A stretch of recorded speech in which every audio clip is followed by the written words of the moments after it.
Malinaw yan, yan ang ginagamit ko. Makikita nyo po sa screen, yan yung pong sample video galing dito. Kaka-download ko lang gamit yung mobile app.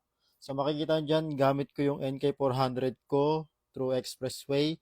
Medyo mabilis yung takbo ko dyan. Pero ganda na rin yung stabilization niya. Malinaw yung kuha niya, maliwanag. So kitang-kita yung mga details.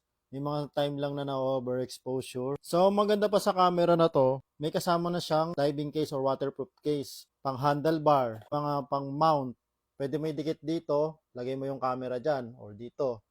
Tapos, yung mga pang connect. Tapos pwede rin dito, eto, yung para dun sa may side mirror, pag ilalagay mo dun. Ito, pang connect din to. Extra, double-sided tape, cable wire, dust cover, tsaka pampunas. Meron din yung kasamang strap, pwede nyo itong ikabit pa sa helmet ng bike. Yan. Ito naman para sa wrist, pwede nyo magamit.